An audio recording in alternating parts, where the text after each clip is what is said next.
Scuderia Ferrari focused extensively on the SF24 during the first free practice day in view of the Bahrain Grand Prix. The first two practice sessions of the season showed different outcomes compared to what we saw in 2023. Mercedes seems to have hit the mark with its project, placing its cars in the first two positions of the timesheets.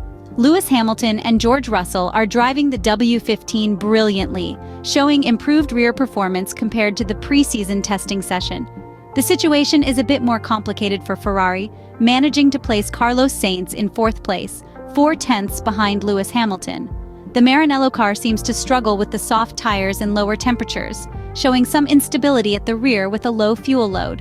Charles Leclerc in particular was forced to abort 2 laps during the second stint, a braking error at turn 4, and oversteer on acceleration at turn 11. Output? It was a quiet start to the season for Max Verstappen. The world champion reported issues with the gearbox synchronization and, like Ferrari, struggled to manage the rear of his car. The RB20 requires Max to make several corrections. On the other hand, a great start for Fernando Alonso, managing to place the AMR24 in third position. Let's begin the analysis of the first sector. At turn 1, Fernando Alonso reaches the highest top speed, with Ferrari likely running a lower engine mode. At the end of the straight, the Spaniard is the first to brake, resulting in a lower mid-corner speed. He tends to anticipate the apex, sacrificing entry to get on the gas earlier, but instability at turn 2 forces him to lift slightly. Carlos Sainz brakes the latest, but like his compatriot, he is 7 km/h slower than Lewis Hamilton. The W15 is able to generate excellent mechanical grip in slow corners. The Ferrari driver is the first to reach 100% throttle on exit from turn 2, showing an SF24 stable in traction.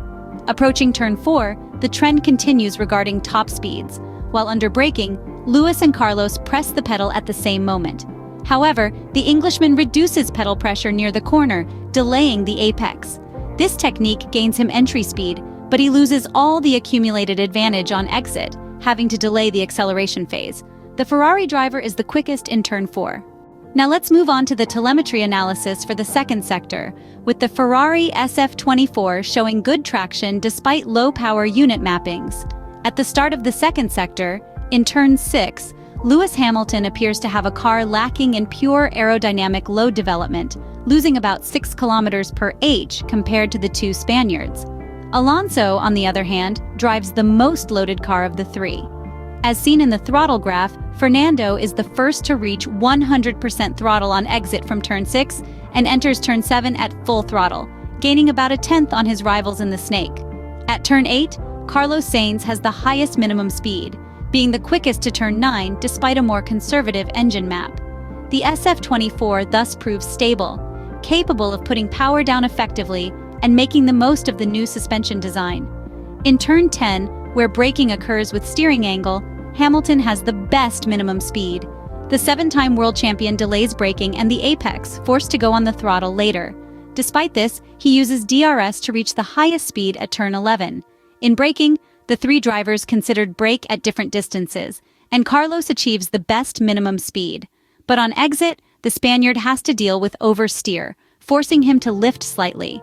Despite this instability, Ferrari man reaches the highest speed before approaching turn 13, showing good traction. Finally, a look at Sector 3, with the Ferrari SF24 showing some oversteer.